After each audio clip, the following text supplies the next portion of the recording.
This is kind of your old stomping ground, sir, isn't it? It is. This represents my world, the world of ancient Near Eastern history and archaeology. There's so many fascinating things that you can study here, from the Neo-Assyrian Empire to the Babylonian Empire, and even the periods before and after that. Oh, this is just incredible. Here we have the bull of Khorsabad, the winged bull, which represents the glory and might of the Neo-Assyrian Empire, with the head of the king Sargon II. My goodness. And as we come down here, we see the lions from the gate of Ishtar in the city of Babylon during the Neo-Babylonian Empire. No way.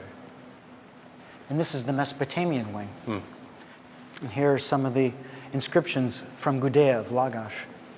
Oh my goodness. Some of the important statues, some of the pottery.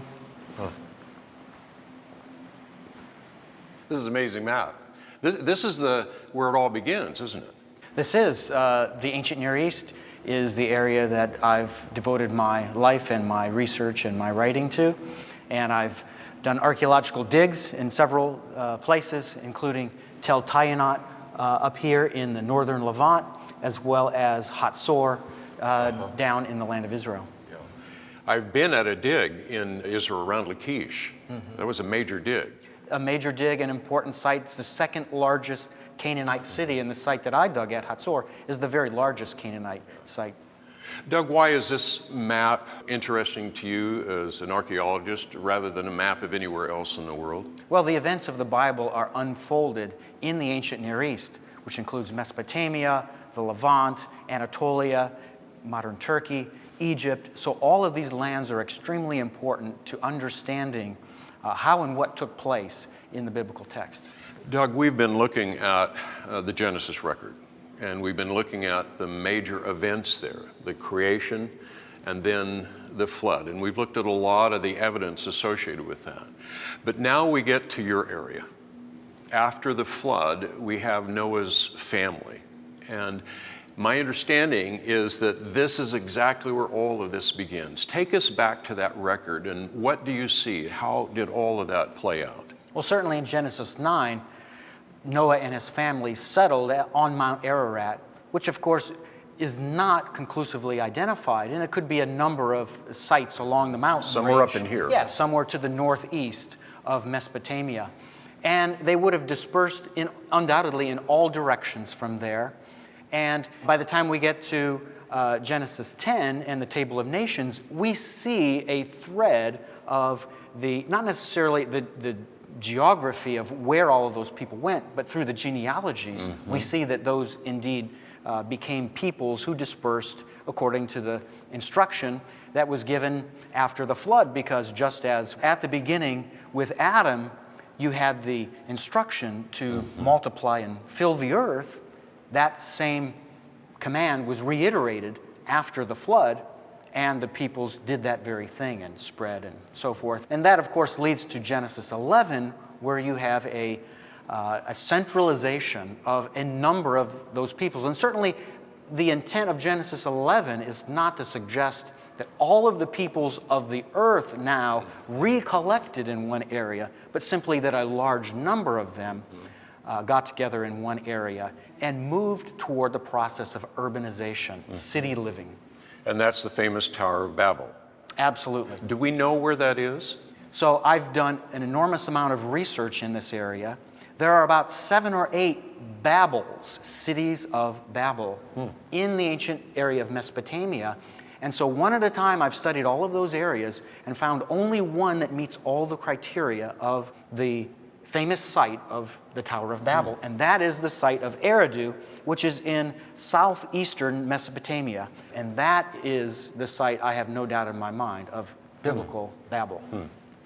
And after that event in the Tower of Babel, that's when we begin to see the great diversion and the great dispersion of people groups. If you study Mesopotamian archaeology, in the prehistorical period, and that, of course, the prehistorical period is defined by the time period before the advent of writing. In that period, there are only 2 movements of people. And we're not talking about movements of pottery or trade that's going on, but only 2 movements of people where they expand outward from Mesopotamia. And as part of my study, I looked very carefully into these two expansions, they're called, and compared and contrasted them, and found that only one meets all of the requirements of the dispersion of people at the time of the Tower of Babel. And that is at the period of the late Uruk period, the Uruk expansion. And is that right here? So the expansion takes place from Eridu, and people are expanding outward. We have signs of the expansion to the north, to the south, to the east, to the west, all the way as far as Egypt, and of course throughout the Levant and even into Anatolia as well. So as this expansion took place, of course, it's going to be the largest, you're going to see the largest remnant of the expansion in the area that's closest to the city of Babel, which is Eridu. And that largest city that developed was the city of Uruk itself, which is the type site for the Uruk period. And when you say evidence, that is the artifacts that we find in these archaeological digs? Exactly. There's an enormous amount and very specific kinds of material culture that attest to this expansion of people that I'm connecting to the post-Babel dispersion. Here we have some bevel rim bowls, which are diagnostic of the Uruk period. These forms of pottery are very easy to manufacture, and basically they were molded. So there would have been molds made to be able to put clay into each of the molds, and that it would have been spread to the side. Then they would have been allowed to cure in the sun. But they could make it very rapidly. I mean, it's the same kind of technology basically that we have with the Ford assembly line. This was an assembly line for the making of pottery, and it coincides with urbanization, because when you have a much larger group of people living in one area, you have to more efficiently take care of all of those people. That's why you then build a mold. Exactly, exactly. And we have fingerprints on many of the bevel rim bowls that show that they were made by hand. And there's other important artifacts as well, such as those two spouted jars. And those spouted jars, in larger form, these are smaller versions, but in larger form, the spouted jars are also diagnostic, actually for the middle Uruk period. And during the late Uruk period, for the larger ones, which were beer jars, they would tilt the spout and droop it down to prevent air from coming in and causing the beer to go bad. And then we have these important administrative tablets, these clay tablets, that really were the precursor to writing. And the late Uruk period actually was the very moment before we have written language beginning. So this is the time when we really begin to see human beings either begin to write or to develop the language to produce symbols for writing. Absolutely, and it all began with clay tablets that were used to represent accounting for numbers of sheep, numbers of goats, and other things. And from this, writing itself developed. Doug, how does all of this, these artifacts that we see here, how do they fit into your view then of the Tower of Babel? Does it connect here? It does, because all of these diagnostic forms of pottery and material culture, they're found throughout the Near East, because the people from the site of Eridu expanded to the east, to the south, to the north, and especially, we know of, to the west, all the way into Israel and Egypt. And we find the same kinds of bevel rim bowls there. We find four-lug jars. We find Riemchen bricks. We find the same monumental architecture, such as the tripartite buildings, and we find spouted jars all throughout these areas. And that is essentially a remnant of this movement of people outward. And this expansion, known as the Uruk expansion, which I'm connecting with the Tower of Babel, I'm saying that the Bible describes an event that's not just the confusion of language, but it's the dispersing of people far from that city. And the city of Eridu was abandoned immediately after the late Uruk period and not occupied again for hundreds and hundreds of years. So all of this material culture gives us a window into the events that are connected with the Tower of Babel. And it's from these artifacts that you can see that expansion. That's right. So this bevel rim bowl that you seem very excited about, Are you saying then that helps you connect all of these people and their movement? Absolutely. In fact, the bevel rim bowl is one of the most diagnostic forms of pottery and material culture for this entire expansion that shows that this people group moved out from Eridu. Does that also help you understand that that must have been a rapid movement because you don't see change in those bowls? Yes, it shows us that at an immediate moment in time, people literally packed their bags and left the area of southern Mesopotamia. And they show up in other places throughout the ancient Near East. And what's different about this expansion, in contrast to the earlier Ubaid expansion, the other of two expansions that took place during the pre-historical period, the Uruk expansion is characterized by a very different way of interacting and way of settling. And let me give you a couple examples.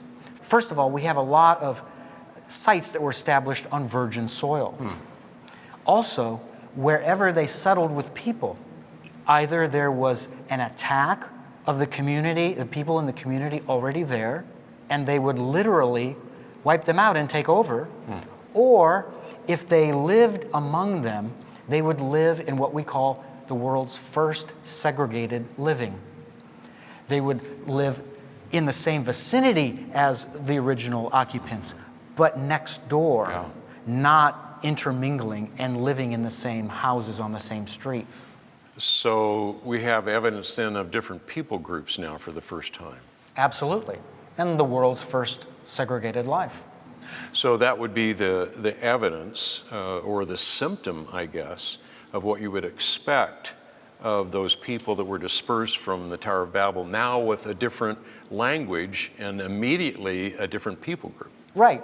And that's why we have segregated living, because they weren't able to blend with one another, converse with one another. So it makes sense that they would live in separate areas around the town. And the same dynamic happens within big cities all around the world where you have multiple people groups. A people group comes in, they can't speak the local language, and they develop a community within that city that's a very ethnically singular group of people. Doug, the issue of language is very interesting. And that's part of archaeology, isn't it? Because you see the evidences of language. What do you see in that evidence? Well, it's absolutely important because once language is found in the archaeological record, we now have communication from the people of that day that are telling us something about themselves. And writing is the expression of that communication. And the clay tablets that we've looked at here are an important aspect of that because they're from a transitional point where written language had not been developed yet. And they were on the verge of it. And we see on their tablets that they make, there are strokes and there are pictures that we call pictographs. And then after the period of the late Uruk expansion, we see language develop in different places, probably first in Mesopotamia, with the strokes that were used on these clay tablets now becoming part of the cuneiform script.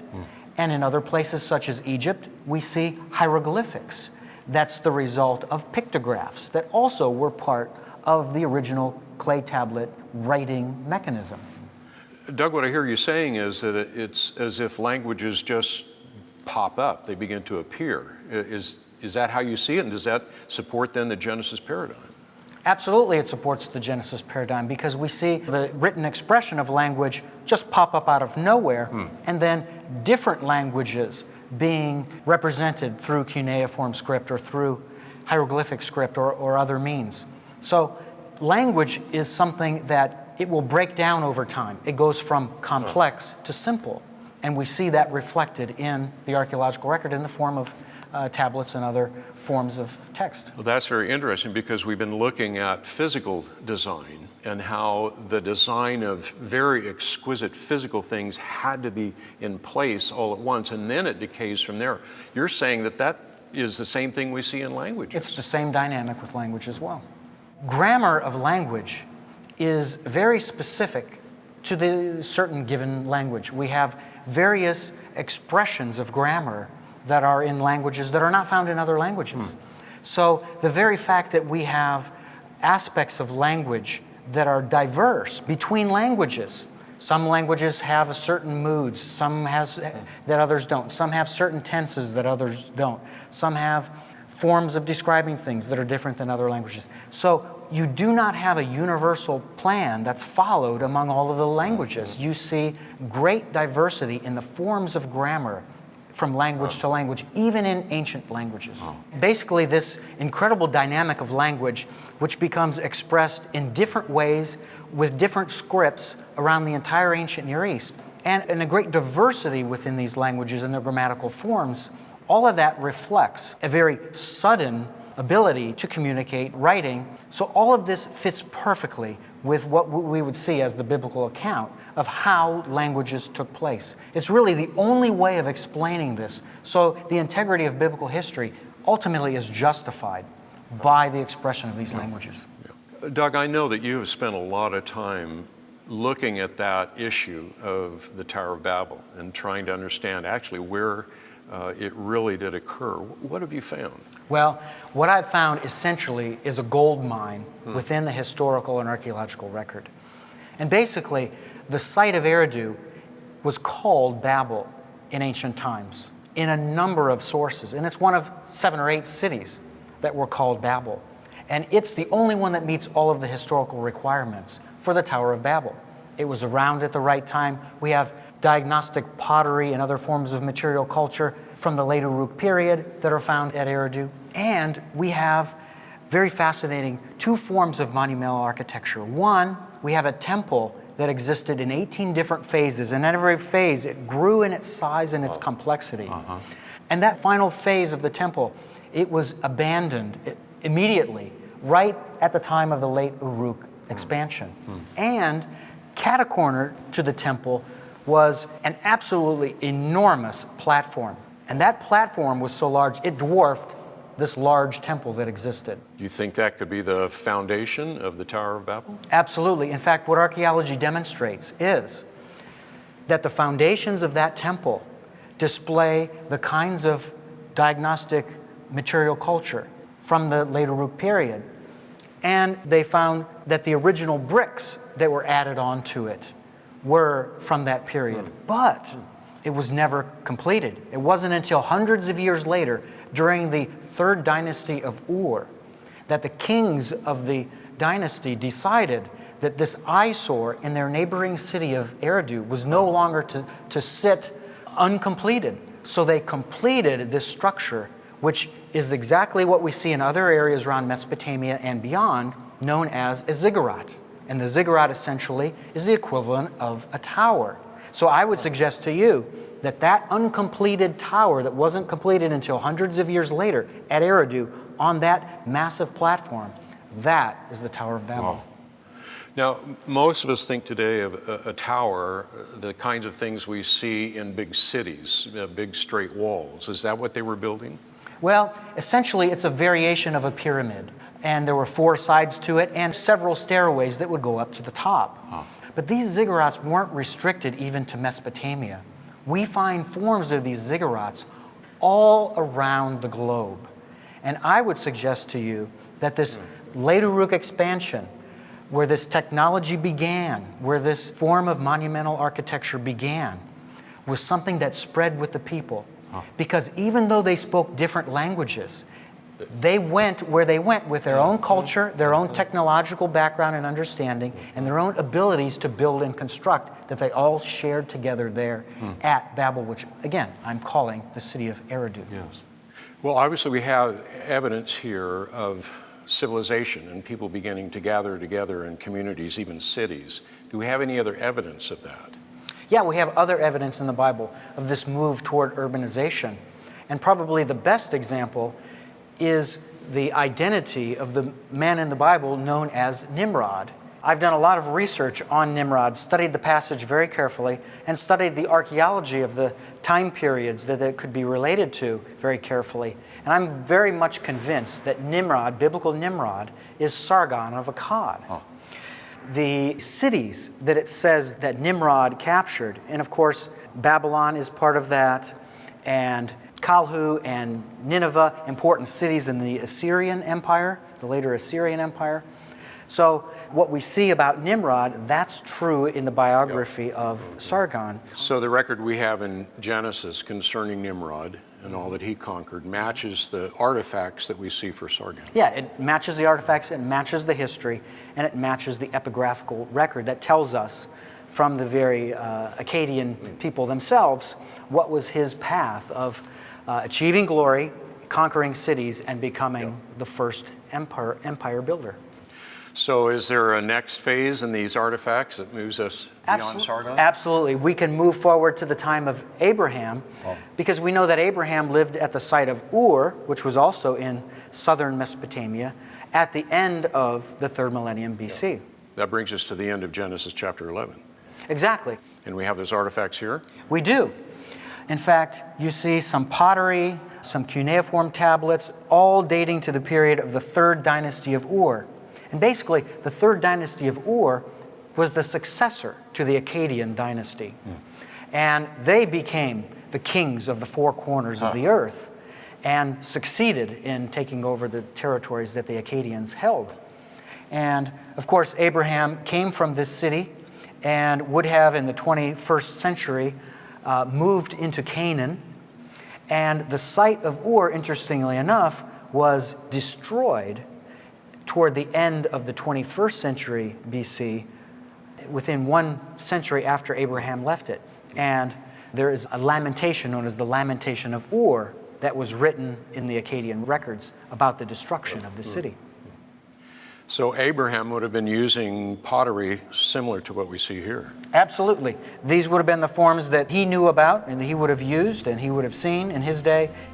It's amazing just as we're sitting here thinking about Abraham and that this represents the culture and the civilization that he lived in. It's a great tie to that record in Genesis 4. It is fascinating, and it gives you a feeling of putting your hands around the events that go on in the biblical text. Yeah.